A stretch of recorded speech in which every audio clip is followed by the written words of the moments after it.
Hello guys, welcome back. இன்னைக்கு நம்ம ஐ ஆம் த ஃபேட்டட் வில்லன் மான்வாவோட எபிசோட் 13ல இருந்து 15 வரைக்கும் தான் பார்க்க போறோம். மத்த யூடியூப் சேனல்ஸ்ல ஃபுல் சாப்டரையும் கம்ப்ளீட் பண்ணல, ஆனா நான் ஃபுல் சாப்டரையும் கம்ப்ளீட் பண்ண போறேன். சோ வாங்க வீடியோக்குள்ள போகலாம். வீடியோ ஸ்டார்டிங்லயே அந்த ஆள் தொடர்ந்து பந்தாவா கேசுறான். என் அண்ணன் என்னை விட ரொம்ப பவர்ஃபுல், ஆனா இப்போ நானும் அவனுக்கு ஈக்குவலா வந்துட்டேன் அப்படின்னு பெருமை அடிக்கிறான்.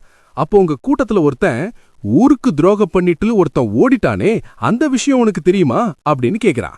அதுக்கு அவன், என் அண்ணா அப்படிப்பட்ட ஆள் இல்ல, ஆனா இப்போதைக்கு அவன் பேரை நான் வெளியே சொல்ல மாட்டேன் அப்படின்னு மழுப்புறான்.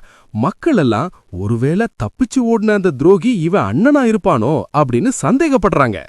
என் அண்ணன் தப்பிச்சு ஓடுற ஆள் இல்ல, அவன் எல்லாரையும் எதிர்த்து நிப்பான் அப்படின்னு அவன் கோபமா கத்துறான்.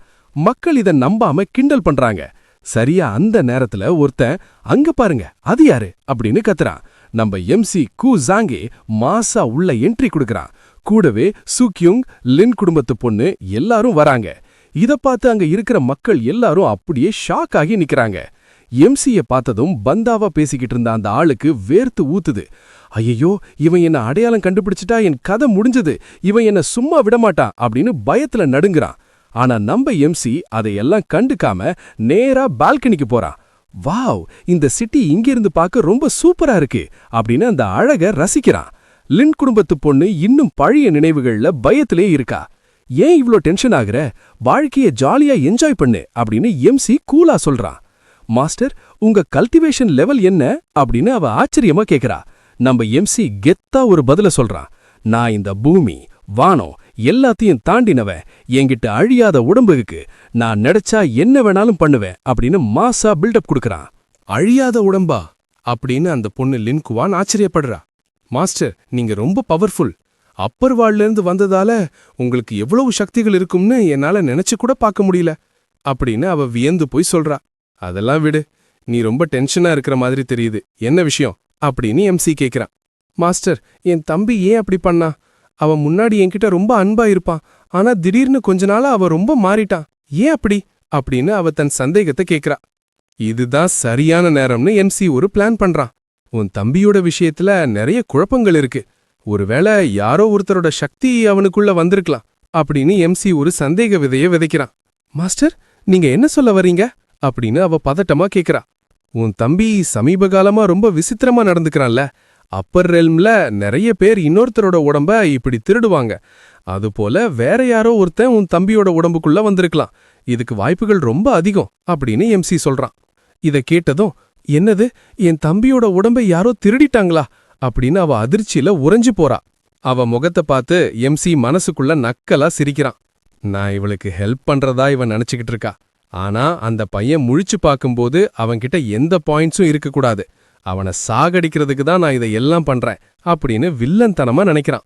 அப்போ அங்க ஒரு வேலைக்காரன் ஓடி வந்து, யங் மாஸ்டர், சில சிப்ளிங்ஸ் உங்களை பார்க்க வந்திருக்காங்க அப்படின்னு சொல்றான். அவங்க இங்கதான் வந்திருக்காங்கல்ல, அப்புறம் எதுக்கு வெளியில நிக்க வைக்கிற, உள்ள அனுப்பு அப்படின்னு எம்சி சொல்றான். அவங்க எல்லாரும் உள்ள வந்து, கிரீட்டிங்ஸ் மாஸ்டர் அப்படின்னு பயபக்தியோட வணக்கம் வைக்கிறாங்க. எம்சியும், சரி சரி, இவ்ளோ ஃபார்மலா இருக்கு தேவையில்லை அப்படின்னு ரொம்ப கேஷுவலா சொல்றான். நிறைய பேர் வந்து எம்சி கிட்ட தங்களை அறிமுகம் செஞ்சுக்கிறாங்க. நீங்க எவ்வளவு ஆசம் தெரியுமா அப்படின்னு ஐஸ் வைக்கிறாங்க. அங்க இருக்கிற பொண்ணுங்க எல்லாம் இவரை பார்த்தே மயங்கிடுறாங்க. இவரை எப்படி கல்யாணம் பண்ணிக்கிறது, இவர் கூட சேர்ந்தா நம்ம வம்சம் அப்பர் ரெல்ம்ல பெரிய இடத்துக்கு போயிடுமே அப்படின்னு சில பொண்ணுங்க பிளான் போடுறாங்க. ஒரு பொண்ணு இவர் கூட இருக்கிற மாதிரி கற்பனை பண்ணிட்டு, அப்புறம் இதெல்லாம் நடக்கிற காரியமா, இவர் நமக்கு கிடைக்க மாட்டாரு அப்படின்னு வருத்தப்படுறா. நம்ம எம்சிக்கு திரும்பவும் நோட்டிபிகேஷன் வருது. பாயிண்ட்ஸ் ஏறத பார்த்துட்டு, நாம தான் கடவுளோ அப்படின்னு எம்சிக்கே தோணுது. அவன் ஒரு புது ஸ்கில் அன்லாக் பண்றான். அது ஒரு அல்கெமி சம்பந்தப்பட்ட புத்தகம். அந்த புத்தகத்தை வாங்கறதுக்கும் பாயிண்ட்ஸ் செலவு பண்றான். அதுக்கு ஒரு 500 பாயிண்ட்ஸ் ரிவார்ட் வேற அவனுக்கு கிடைக்குது. இந்த புக்கை கொண்டு போய் அந்த பையன் கிட்ட கொடுப்போம் அப்படின்னு எம்சி முடிவு பண்றான்.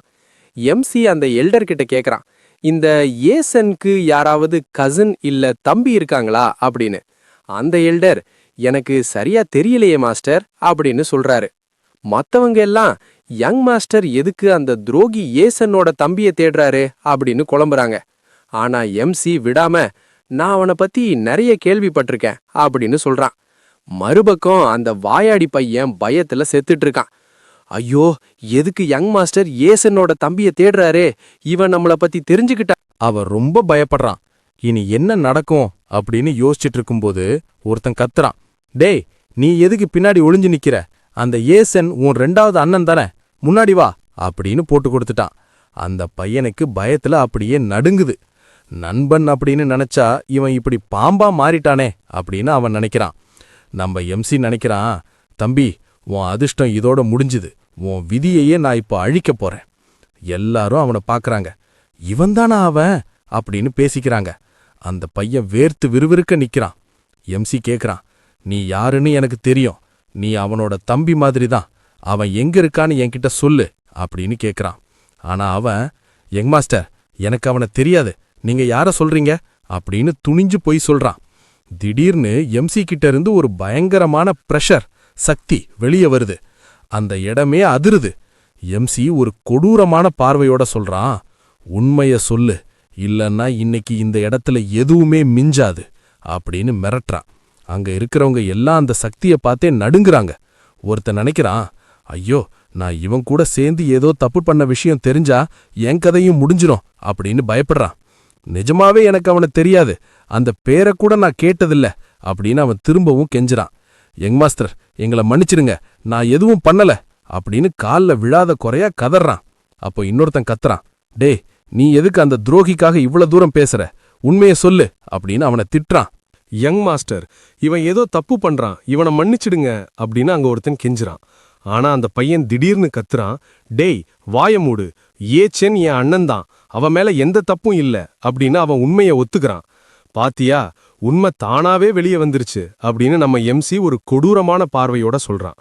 எம்சி கொடுத்த அந்த பயங்கரமான பிரஷர், சக்தி தாங்க முடியாம அந்த பையன் அப்படியே முட்டி போட்டு விழுகிறான். மக்கள் எல்லாம் பயத்துல நடுங்குறாங்க. இவன் ஏதோ தெரியாம பேசிட்டா மாஸ்டர் அப்படின்னு அங்க ஒருத்தன் கெஞ்சுறான். ஆனா எம்சி அதையெல்லாம் கேட்கவே இல்ல.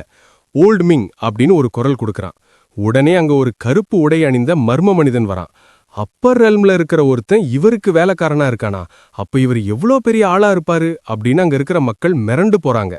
இந்த சேக்ரெட் லேண்ட் இனிமே இங்க இருக்கக்கூடாது, இதை அழிச்சிடுங்க அப்படின்னு எம்சி ஒரு அதிரடியான உத்தரவை போடுறான். இதை கேட்டதும் அங்க இருக்கிறவங்களுக்கு ரத்தமே உறைஞ்சிடுச்சு. ஒரு சின்ன தப்பால ஒரு மொத்த உலகமே அழிய போகுதா அப்படின்னு எல்லாரும் அலறாங்க. நம்ம கூசாங்கே எவ்வளோ பயங்கரமானவர், அவருக்கு முன்னாடி பணியாத யாரையும் அவர் விட்டு வைக்க மாட்டாரு அப்படின்னு அந்த பொண்ணுங்க நினைக்கிறாங்க. இப்போ சிஸ்டம்ல இருந்து நோட்டிபிகேஷன் வருது. நம்ம எம்சிக்கு 40 பாயிண்ட்ஸ் பிளஸ் ஆகுது. அவனோட வேல்யூ 700 ஏறுது. அங்க இருக்கிற சேக்ரெட் லார்ட் அப்படியே அதிர்ச்சியில உறைஞ்சு நிக்கிறாரு. ஒரு வார்த்தை, ஒரே ஒரு வார்த்தையில ஒரு உலகத்தையே காலி பண்ண நம்ம கூசாங்கே பிளான் பண்ணிட்டாரு. இன்னொரு பக்கம் நம்ம புது ஹீரோ ஏசன் கையில இருக்கிற ஒரு கிறிஸ்டல் திடீர்னு உடையுது. தம்பி அப்படின்னு அவன் கதறான். அது உடஞ்சா அவன் தம்பி செத்துட்டான்னு அர்த்தம். அவனுக்குள்ள இருக்கிற அந்த மாஸ்டர் வெளியே வந்து, பாத்தியா, எல்லாம் உன்னால வந்த வினை அப்படின்னு திட்டுது. ஆனா அவன், மாஸ்டர், கூசாங்க எல்லாரையும் கொல்றான், நான் அந்த பழங்கால ஆயுதத்தை தேடி கண்டுபிடிச்சு அவனை இதோட முடிப்பேன் அப்படின்னு ஆவேசமா சபதம் எடுக்கிறான். நம்ம எம்சி கூசாங்கே ரொம்ப கூலா நடந்து போயிட்டு இருக்கான். நான் ஒன்னும் மத்தவங்களுக்கு அவ்வளவு கெடுதல் பண்ற ஆள் இல்ல அப்படின்னு சொல்லிட்டு தான் வாங்கின அந்த புத்தகத்தை அந்த பொண்ணு கிட்ட கொடுக்கறான். இந்தா, இதை வச்சுக்கோ அப்படின்னு அவன் சொல்றான். இதை பார்த்த மத்த பொண்ணுங்களுக்கு செம பொறாம. இவர் எதுக்கு இவளுக்கு மட்டும் ஸ்பெஷலா இதை கொடுக்கறாரு அப்படின்னு அவங்க குழம்புறாங்க. கூசாங்கி முன்னாடி மக்கள் எல்லாம் வந்து குனிஞ்சு மன்னிப்பு கேட்கறாங்க. எங்க கோரிக்கையை ஏத்துக்கிட்டதுக்கு ரொம்ப நன்றி மாஸ்டர் அப்படின்னு கெஞ்சுறாங்க. ஆனா அந்த பொண்ணு மட்டும் எம்சியையே பாத்துக்கிட்டு இருக்கா. கூசாங்கேவுக்கு முன்னாடி யாராலையும் நிக்க முடியாது. இவரோட சக்தி அவ்வளவு பயங்கரமானது, டெரிஃபையிங் அப்படின்னு நினைச்சு அவ பயத்துல உறைஞ்சு போறா. இதோட இந்த எபிசோட் முடியுது.